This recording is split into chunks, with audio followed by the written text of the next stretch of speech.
What's up, guys? Welcome to another video. Sorry I haven't been able to make videos in a while. School has been kind of a bother. But anyways, today we have this radio. It still kind of works, but I'm gonna take it apart anyways. But it's a decent radio. As you can see, it has a massive power brick for the amount of power it draws for the speakers and everything. So I'm gonna quickly go grab my tools and I'll be back. So I'm back with a screwdriver, and I've noticed that there are screws on the back here. I've also noticed that there are 3 composite ports as well as a coax. So I'm going to take apart these screws and I'll be back with you. But before that, I'm going to quickly test this, because I think this is a CRT. I didn't notice that about it, but I think it is CRT. But I'm just going to test it anyways. So I got it plugged in and... oh, jeez. Scared me. Oh, Christmas music. As you can tell, it's kind of crackly, which is unusual. When I turn the volume up and down.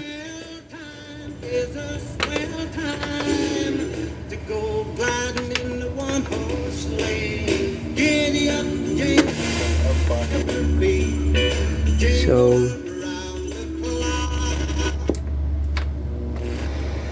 oh, well, it is a CRT. I think it's cool.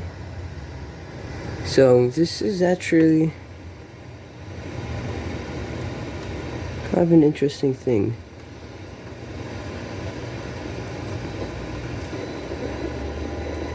But I think it still uses analog because it's really old. But yeah, it still uses analog. I don't know why though, but it's nice to notice it works. So I just went through all the channels. Nothing. I couldn't find anything. As a side note, I just turned on the CRT, and that could be extremely dangerous. Those things can hold up to about 50,000 volts, and you do not want to be touching that amount of power. And the capacitors in this thing can pretty much kill you before you hit the floor. So yeah, don't open these up if you don't know what you're doing. I'm gonna have to ground the tube to discharge the amount of current that just went into the tube, so I can safely take it apart without getting myself killed. So yes, do not try this at home if you already didn't know. But I might as well take it apart now. So finally, I'm going to be taking these screws out. But before that, please like and subscribe. It would really help me. Maybe even turn the bell icon on too, so you'll never miss my videos if you want. So I'm going to be taking these screws off. I think this is the back panel screws. Oh, might as well. Probably shouldn't plug this. Yeah, that would be a good idea. But I'll take these screws off, since a few companies like this would have arrows to the screws to the main PCBs. I really like that kind of feature. It kind of makes it easier for you to know what you're doing. So, like for a screw like this, I don't really have to take that off until the end. So just kind of being slow, so be right back. So I've been able to unscrew all of them, but this one's kind of staying in there for whatever reason. Try to get this back panel off. Hold on. I have been able to get it off. Oof. Yeah, this kind of makes me anxious. How do I get this off properly without killing myself?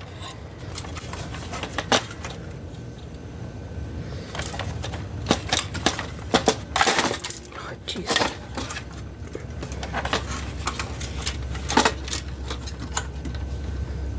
Huh. So here's everything on the ground. I need to snip these wires and this part can be removed. And I'll be trying to work on this, whatever you would call this, before moving on to this stuff. Because, see that thing right there? If I'm correct, that should be a flyback transformer, which sends ultra high voltage to the yoke of the CRT, the electron gun. Sorry, this is the yoke. That's the electron gun. Ignore what I said. But yeah, I would probably want to wait to mess with that stuff because, you know, danger. I would go get some wire cutters and cut these. Be right back. So I'm back. Got some wire cutters and I can just snip those off. And this thing is removed. And now I just have all this, some ribbon cables. I have quite a few of these. Gotta be careful. All these capacitors are active. So I've kind of just, you know, snipped the wires because it's kind of too lazy to try to find where they all connect to. And if they're connectable, like ones like these, you couldn't really detach them. So I'll put this thing aside for now. I'd probably put this adapter aside also. I'd probably use this for future things.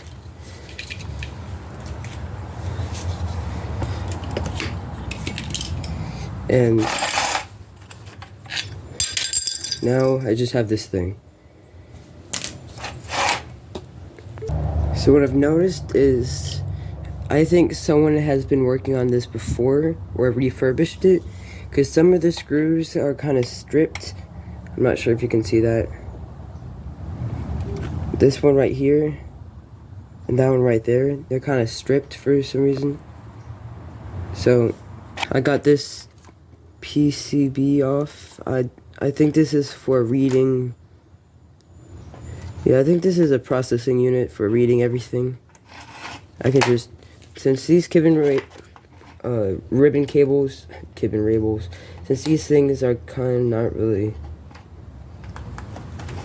usable, can't really detach them. I could use them for something else, like strip each one of them for something, but like breadboards. But overall, they're not really the most usable thing. So pretty much got this thing off. Sorry guys, I kind of had to go for a little bit because I ran out of storage on my phone and it took me like 5 hours to figure out how to transfer it to something else. Literally nothing worked. I don't have much time left, so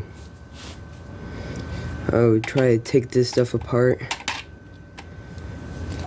So I kind of got a little bit mad and broke things because nothing would come off. So I would probably just dispose of this. I snapped a radio module in half, this PCB right here. The thing I did get out of it was this. It's a DVD reader or CD reader. So I'm just gonna, and this thing's pretty cool though. But yeah.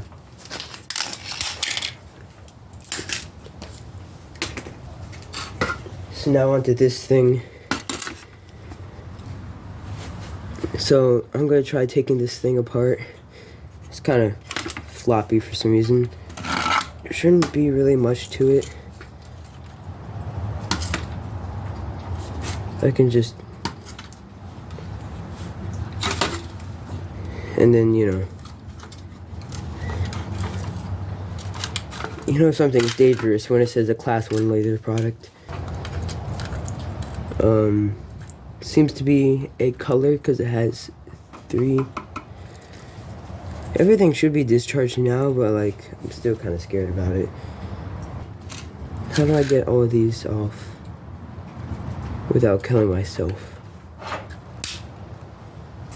Oh, that was easier than expected. This, I don't think I want to cut that wire. I mean, these are insulated, so, but I don't think they're insulated against 50,000 volts. Oh, jeez. Should I do it? 3, 2, 1. Oh, that wasn't that bad.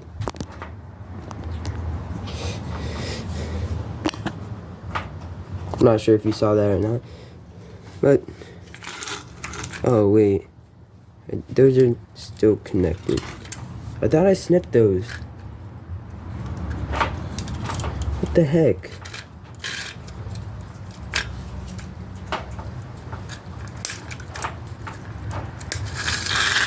Huh, oh, I see, I snipped those. That was the other side. The anode. So, I have this thing here. The flyback transformer. All this other weird garbage. Composite, coax. Some of the things for the yoke of the pretty much electromagnet for V-hold, brightness, and stuff like that for the CRT. CRT shouldn't be too hard to take apart as long as I don't die during the process. I'd prefer not dying. So just to let you know, if I'm wrong on anything, let me know in the comics, because that kind of help me out. But yeah, I'm just trying to do the best I can to make videos for you guys.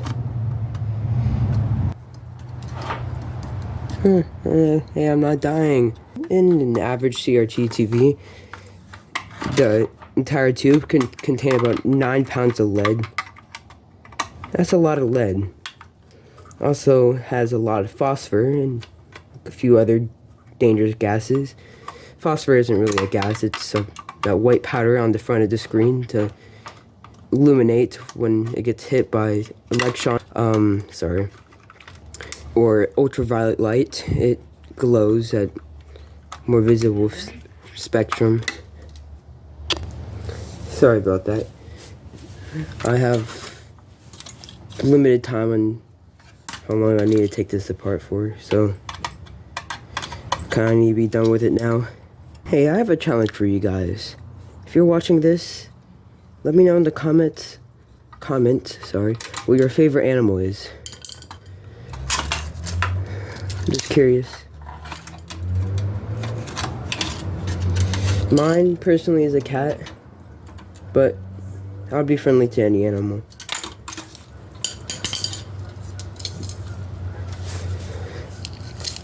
So here is the cathode ray tube, or CRT. This is technically the tube, electromagnet with the yoke. The